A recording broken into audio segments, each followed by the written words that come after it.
फक्त एका आठवड्यात मुलांना जंगलाची सफर घडवायची, तीही वर्गात बसून. हे कसं शक्य आहे? आज आपण अशाच एका जबरदस्त आठवडाभराच्या अभ्यासक्रमाचं विश्लेषण करणार आहोत. चला तर मग या अनोख्या सफारीवर निघायला तयार व्हा. हा प्रश्न आपल्यापैकी अनेक शिक्षकांना आणि पालकांना पडतो, नाही का? पण या अभ्यासक्रमात याचं एक इतकं भन्नाट उत्तर दडलेलं आहे ना, की आपणही चकित होऊ. पाहूया तरी हे नेमकं कसं शक्य होतं. तर हा आहे आपल्या आजच्या प्रवासाचा नकाशा. आपण जंगलातल्या स्वागतापासून सुरुवात करणार आहोत आणि मग शिकलेलं ज्ञान घरी कसं घेऊन जायचं इथपर्यंतचा प्रत्येक टप्पा अगदी व्यवस्थित समजून घेऊया. चला तर मग थेट पहिल्या टप्प्यात उडी मारूया. बघूया तरी आठवड्याची सुरुवात मुलांना या विषयात इतकी गुंतवून कशी ठेवते. फक्त कल्पना करा, सोमवारची सकाळ आहे आणि वर्गात चक्क वाघाची डरकाळी ऐकू येते. हो, खुद्द शिक्षिकाच असं स्वागत करतात आणि मग सुरू होतो वाघ आला रे वाघ आला हा खेळ. विचार करा, या एका कृतीने मुलं शारीरिक आणि मानसिक दोन्ही बाजूनी क्षणात कसं त्या जंगलाच्या विश्वात सामील होत असतील. आणि या खेळानंतर लगेचच शिकण्याचा पाया रचला जातो. पहिल्याच दिवशी वाघ, सिंह, अस्वलाची चित्र दाखवून एक अत्यंत महत्त्वाची गोष्ट अगदी स्पष्ट केली जाते की हे प्राणी जंगलातले आहेत, पाळीव नाहीत. आणि हाच तो पाया आहे ज्यावर पुढच्या संपूर्ण आठवड्याची इमारत उभी राहणार आहे. बरं, हा पाया पक्का झाल्यावर अभ्यासक्रम पुढच्या टप्प्यावर जातो. आणि इथे आपल्याला या अभ्यासक्रमाची खरी हुशारी दिसते. ती म्हणजे फरकातून, म्हणजेच तुलनेतून वेगवेगळ्या संकल्पना शिकवणे. उदाहरणार्थ, मंगळवारी शिकवली जाणारी आकार ही संकल्पना. एका बाजूला तो अवाढव्य प्रचंड मोठा हत्ती आणि दुसऱ्या बाजूला तो इवलासा छोटासा उंदीर. ही जी तुलना आहे ना, ती मुलांच्या मनावर इतकी कोरली जाते की ते मोठा आणि लहान यातील फरक कधीच विसरत नाहीत. आकाराप्रमाणेच उंचीची संकल्पना.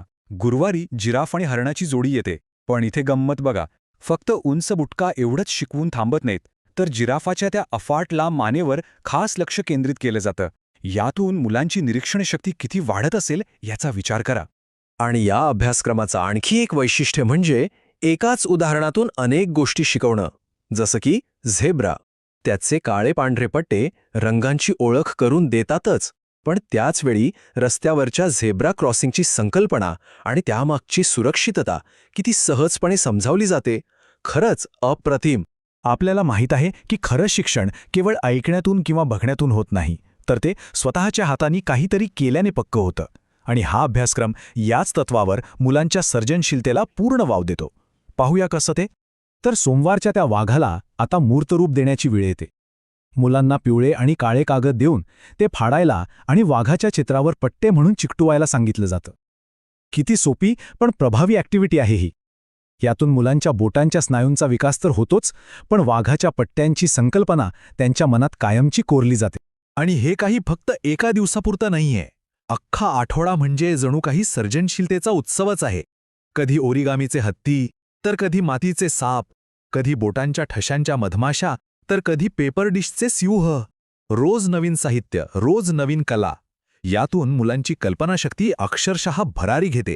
ठीक आहे, आता प्राण्यांची ओळख झाली, त्यांच्यावर आधारित कलाकृतीही झाल्या. आता वेळ आहे या ज्ञानाला खऱ्या जगाशी जोडण्याची. पाहूया कोडी आणि संकल्पनांच्या माध्यमातनं हे कसं साधलं जातं. शुक्रवारचा दिवस तर आणखी मजेशीर असतो. दिवसाची सुरुवातच होते का कोड्याने. मी आहे जंगलाचा राजा, ओळखा पाहू मी कोण.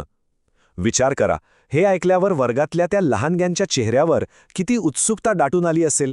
आणि उत्तर अर्थातच सिंह. बघा, कोड्यांमुळे होतं काय की मुलं फक्त निष्क्रियपणे ऐकत नाहीत, तर ते स्वतः विचार करायला लागतात. आणि इथेच तर शिकण्याची खरी मजा दडलेली आहे. एक कोडं सुटल्यावर मुलांचा उत्साह आणखी वाढतो. आणि मग येतं पुढचं कोड. माझी मान खूप लांब आहे, ओळखा पाहू मी कोण. यातून आधी शिकलेल्या गोष्टींची उजळणी आपोआप होते. अगदी बरोबर, जिराफ. अशा कोड्यांमधून प्रत्येक प्राण्याचे खास वैशिष्ट्य मुलांच्या डोक्यात अगदी पक्क बसतं. आणि मग या काल्पनिक जंगलातून मुलांना खऱ्याखुऱ्या जगाकडे आणलं जातं, ते प्राणी संग्रहालय ह्या संकल्पनेतून. जंगली प्राण्यांना सुरक्षित अंतरावरून पाहण्याचं ठिकाण. आणि सोबतच एक अत्यंत महत्त्वाचा धडा दिला जातो की त्यांच्या जास्त जवळ जायचं नाही. सुरक्षितता सर्वात आधी. पण थांबा, ही गोष्ट फक्त प्राण्यांच्या माहितीपुरती मर्यादित नाहीये. हा अभ्यासक्रम त्याशी पलीकडे जाऊन मुलांमध्ये आयुष्याची महत्त्वाची मूल्य रुजवतो. आणि हेच या अभ्यासक्रमाचं सर्वात मोठं यश आहे असं मला वाटतं. जसं की पर्यावरणाचं महत्त्व. मुलांना सांगितलं जातं, जर आपण जंगलं तोडली तर या प्राण्यांची घरं नाहीशी होतील, म्हणून आपण झाडं लावली पाहिजेत. केवढा मोठा आणि महत्त्वाचा विचार आहे हा. लहान वयातच पर्यावरणाप्रती जबाबदारीची भावना निर्माण करण्याचा हा किती सुंदर आणि प्रभावी प्रयत्न आहे. आणि मग शनिवारी म्हणजे आठवड्याच्या शेवटी शिकलेल्या सगळ्या गोष्टींना एकत्र आणलं जातं. मुलांना पाळीव प्राणी आणि जंगली प्राणी यांच्यात फरक करायला शिकवलं जातं. हा केवळ एक फरक नाही, तर माहितीचं विश्लेषण आणि वर्गीकरण करण्याच्या म्हणजेच चिकित्सक विचारांच्या प्रवासातलं हे पहिलं पाऊल आहे. आणि कोणत्याही चांगल्या शिक्षण प्रणालीप्रमाणे इथेही शिकणं वर्गाच्या 4 भिंतींपुरतं मर्यादित राहत नाहीये. चला आता या प्रवासाच्या शेवटच्या टप्प्यात पाहूया की हे ज्ञान मुलांसोबत त्यांच्या घरी कसं पोहोचतं. अभ्यासक्रमाच्या शेवटी पालकांसाठी काही सोपे पण अतिशय परिणामकारक उपक्रम सुचवले आहेत. एकत्र बसून प्राण्यांचे कार्यक्रम पाहणे, त्यांच्या गोष्टी रचणे किंवा त्यांच्यासारख्या हालचाली करणे, या सगळ्यांमधून मुलांचं शिकणं तर पक्कं होतच, पण त्याहीपेक्षा महत्त्वाचं म्हणजे पालक आणि मुलांमधलं नातंही अधिक घट्ट होतं. तर मग या संपूर्ण विश्लेषणाच्या शेवटी एक प्रश्न उरतो की प्राण्यांवरचा एक साधा वाटणारा धडा मुलांना एकाच वेळी सर्जनशील, जबाबदार, चिकित्सक आणि निसर्गाबद्दल प्रेमळ कसं बनवू शकतो? खरं तर हा अभ्यासक्रम याच प्रश्नाचे एक जिवंत उदाहरण आहे.